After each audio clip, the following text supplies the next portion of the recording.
How are you going to introduce us to your final story project? Well, the title of my final story project is Brad's Path to Becoming an Engineer. What was the story of Unica, the software engineer you interviewed?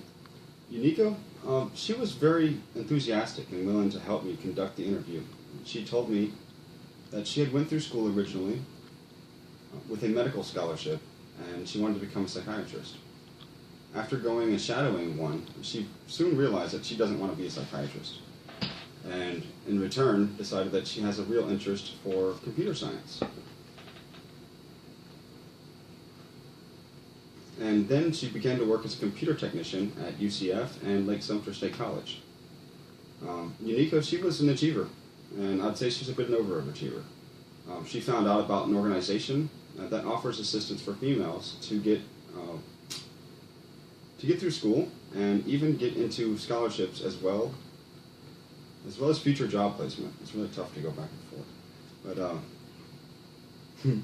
I'm sure the rest of my classmates, I'm sure y'all all have trouble with that kind of stuff too.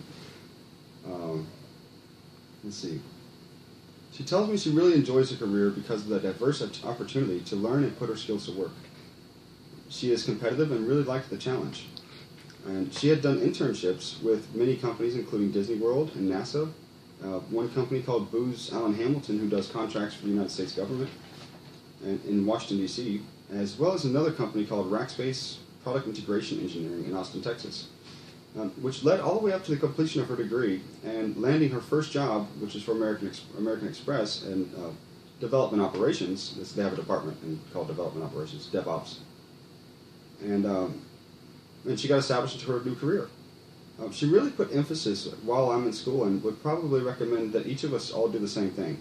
And that is, when you go through school and you get into your later years as internships and stuff like that, go with the diversity of different companies so you can get a lot of hands-on experience to really experience how that learning curve is going to affect going from in school to out of school. And that'll give you a realistic perspective on how your life is going to be when you're out of school. And it's also going to give you the opportunity to really experience what you're getting yourself into, which is very important. So, not to mention that going and applying for your interviews will help you cope with the stress of the interview process.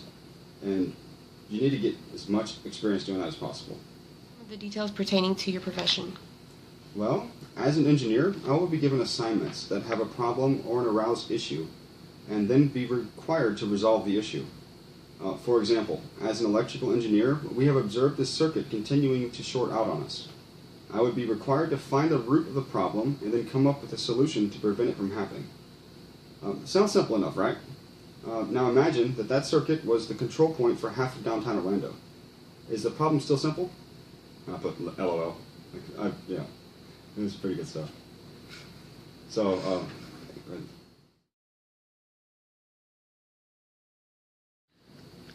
What is your education and career plan? my plan is to go through school and have a large percentage of my school costs paid for while maintaining an excellent GPA. Also, while going through school, I will be participating in as many internships as I can to get the hands-on experience I need to pursue my career afterwards.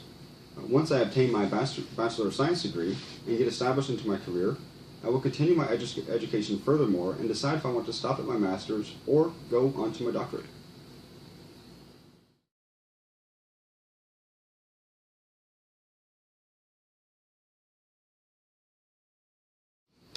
What is your major and meta major?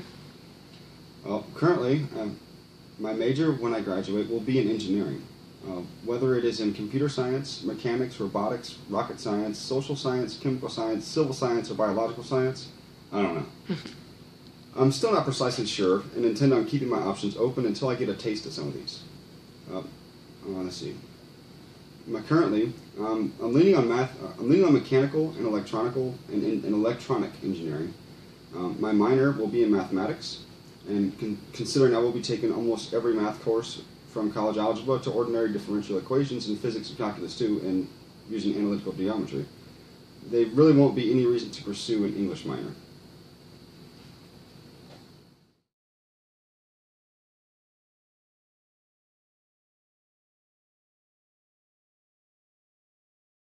What are your strength themes?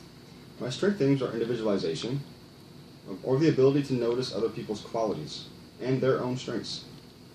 That's my strongest one.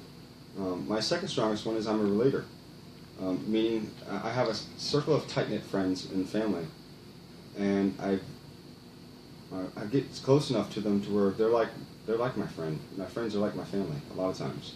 It doesn't mean that I don't have associates, or when I'm in a social environment that I squander away from being a buddy for somebody or something like that. But I really enjoy and get more satisfaction out of someone that I'm really close to. And so my third one is that I'm a learner, meaning I love to learn and I get satisfaction out of learning. My fourth one is I have belief. Belief is like a personal fuel to my fire, I would say. Meaning even when it seems like times are tough and others may want to give up around me, I push forward and I encourage myself and I encourage people around me to pursue their goal and to pursue their dreams, kind of like a coach. And last of all, I am analytical, meaning my brain relies on logical understanding and proof of whatever is being discussed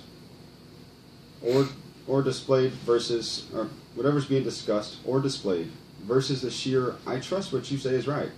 Or, yeah, I got this off the internet and I'm really going to believe in this. You see, it just doesn't, like, what's the proof? You know, what's the facts backing it up? You know, so I prefer to see it in action.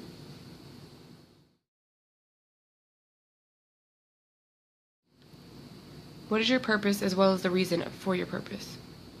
Well, my purpose in life is to build and design a better world. I remember thinking about all kinds of ideas since I was just a young boy, on how I can improve things around me. And now that I've gotten older, I've come to realize that that is known as engineering. So I could think of many reasons to do what I'm doing, but to I will narrow it down to this. I can think of many reasons. Hold on. Okay. You do it. No, you're good. You're going to keep going? Yeah. Okay. Someone built and designed everything around us, and many of these creations are amazing. So why not continue on where they left off and elaborate on these creations? A quote I remember reading on my sister's door is, "Don't conform, transform," which applies to that same purpose.